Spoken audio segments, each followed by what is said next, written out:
நீங்கள் அடிக்கடி வயிற்று பிரச்சனையினால் அவதிப்படுபவர்களாக இருப்பீங்களாக இருந்தால் இந்த வீடியோ கண்டிப்பாக உங்களுக்கு உபயோகமாக இருக்கும்.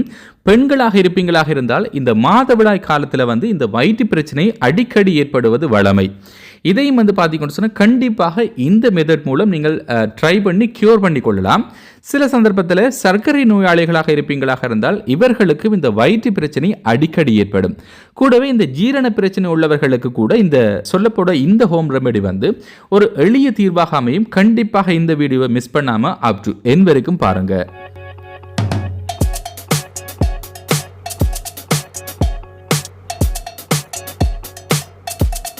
நீங்கள் வீட்டில் இருந்தபடியே இந்த வயிற்று பிரச்சனையை சரி செய்து கொள்ளலாம். இயற்கையாக செய்து கொள்ளக்கூடிய கைமருந்து என்ன அப்படின்னு சொன்னா, ஒரு சிறிய துண்டு இஞ்சியை எடுத்துக்கொள்ளுங்க.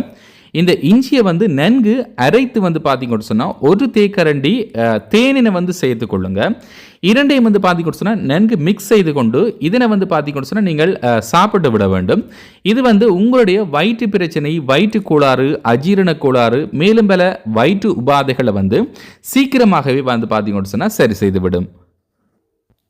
இல்லை இந்த வயிற்று பிரச்சனை நீங்கள் ரெகுலராகவே உங்களுக்கு பெரியொரு தொல்லை கொடுக்கும் அப்படின்னு சொன்னால் இந்த மெத்தட்டை நீங்கள் ஃபாலோ பண்ணி கொள்ள வேண்டும். காலையில் எழுந்தவுடன் வெறும் வயிற்றில் பார்த்தீங்கன்னு சொன்னால் ஒரு கப் சூடான நீரோட இஞ்சி மற்றும் எலும்பிச்சை சாறை சேர்த்து குடித்து வர வேண்டும். இது பார்த்தீங்கன்னு சொன்னால் அந்த நீண்ட நாட்களாக இந்த வயிற்று பிரச்சனையினால் அவதிப்படுகிற நபர்களுக்கு சிறந்ததொரு தீர்வாக அமையும். இரண்டாவது குடல் ஆரோக்கியத்திற்கு தினமும் உணவில் அதிக அளவு நார்ச்சத்து உணவுகளை பார்த்தீங்கன்னு சொன்னால் விரும்பி சேர்த்துக்கொள்ளுங்க. உதாரணமாக தானியங்கள், பச்சை மரக்கறிகள், இதனை தவிர ஏனைய நேர் உணவுகளை பார்த்தீங்கன்னு சொன்னால் வழக்கமாக எடுத்துக்கொள்ளுங்க. இது பார்த்தீங்கன்னு சொன்னால் உங்களுடைய வயிற்று பிரச்சனைகளை கண்டிப்பாக சரி செய்யும். மூன்றாவது, உணவுக்கு பின்னர் ஒரு கரண்டி எள்ளெண்ணெய் அல்லது கற்பூரவள்ளி கீரை ஜூஸ் இந்த மாதிரி பார்த்தீங்கன்னு சொன்னால் நீங்கள் எடுத்துக்கொள்ளலாம். இது கண்டிப்பாக உங்களுடைய வயிற்று பிரச்சனையை சரி செய்யும். நான்காவது, தினசரி ஒரு சிறிய பாத்திரத்தில் தயிர் அல்லது மோர் எடுத்துக்கொள்ளுங்க. அதுவும் குறிப்பாக இந்த வெயில் அதிகமாக உள்ள இந்த காலகட்டத்தில் கண்டிப்பாக இவற்றை நீங்கள் எடுத்துக்கொள்ள வேண்டும். இது உங்களுடைய வயிற்றிற்கு குளிர்ச்சியை அளிப்பதோடு ப்ரோபாக்டீரியாக்கள் உங்களுடைய வயிற்றுக்கு அதிக அளவு நன்மையை பயக்கும். இது உங்களுடைய வயிற்று பிரச்சனைகளை கண்டிப்பாக சரி செய்யும்.